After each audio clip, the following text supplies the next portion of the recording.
പത്തനംതിട്ടയിൽ പൂച്ചയുടെ കടിയേറ്റ് ചികിത്സയിലിരുന്ന 11 വയസ്സുകാരി മരിച്ചു. പന്തളം കടക്കാട് സ്വദേശിനിയായ ഹന്ന ഫാത്തിമയാണ് മരിച്ചത്. വീട്ടിലെ വളർത്തുപൂച്ചയാണ് കുട്ടിയെ കടിച്ചത്. പേവിഷബാധയാണോ മരണകാരണം എന്നതിൽ വ്യക്തതയില്ലെന്ന് ആരോഗ്യവകുപ്പ് ഉദ്യോഗസ്ഥർ പറയുന്നുണ്ട്. കൂടുതൽ വിശദാംശങ്ങൾ പത്തനംതിട്ടയിൽ നിന്നും ശ്രീരാജ് ബാബു നൽകും. ശ്രീരാജ്, ഈ മരണം സംബന്ധിച്ച് പ്രാഥമികമായുള്ള നിഗമനങ്ങൾ എന്താണ്? പേവിഷബാധയാണോ എന്നുള്ളതിൽ സ്ഥിരീകരണമില്ല എന്ന് പറയുമ്പോൾ എന്താണ് മരണത്തിലേക്ക് നയിച്ചതെന്നാണ് ഇപ്പോഴത്തെ നിഗമനം? സംഗീത, ഈ മാസം 2-ാം തീയതി, അതായത് കഴിഞ്ഞ ബുധനാഴ്ചയാണ് ഈ പെൺകുട്ടിക്ക് വീട്ടിൽ തന്നെ വളർത്തുന്ന പൂച്ചയുടെ നഖം കൊണ്ട് പരിക്കേറ്റത്. പന്തളം കടക്കാട് അഷ്റഫ് റൌത്തർ സജിന ദമ്പതികളുടെ മകൾ ഹന്ന ഫാത്തിമയ്ക്കാണ് ഇത്തരത്തിൽ പരിക്കേറ്റത്. തുടർന്ന് ചികിത്സ നൽകുകയും ചെയ്തു.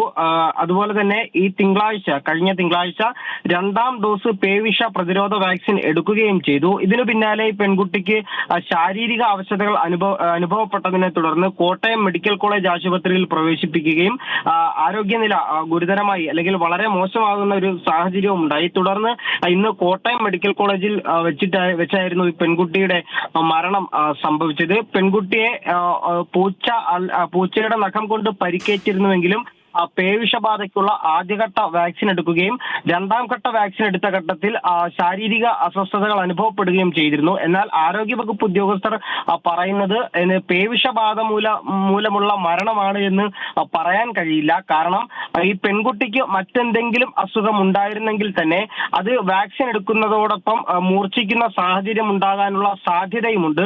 അതുകൊണ്ട് തന്നെ പ്രാഥമികമായി പേവിഷബാധ മൂലമുള്ള മരണം എന്ന് പറയാൻ കഴിയില്ല എന്നാണ് നിലവിൽ ആരോഗ്യവകുപ്പ് ഉദ്യോഗസ്ഥർ പറയുന്നത്. എന്തായാലും കഴിഞ്ഞ 2-ാം തീയതി ബുധനാഴ്ചയായിരുന്നു പെൺകുട്ടിക്ക് വീട്ടിൽ തന്നെ വളർത്തുന്ന പൂച്ചയുടെ നഖം കൊണ്ട് പരിക്കേൽക്കുന്നതും തുടർന്ന് 2-ാം ഡോസിൻ തിങ്കളാഴ്ച എടുത്തതിന് പിന്നാലെ ആരോഗ്യനില മോശമാകുന്നതും.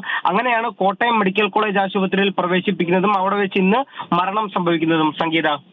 ശരി ശ്രീരാജ്.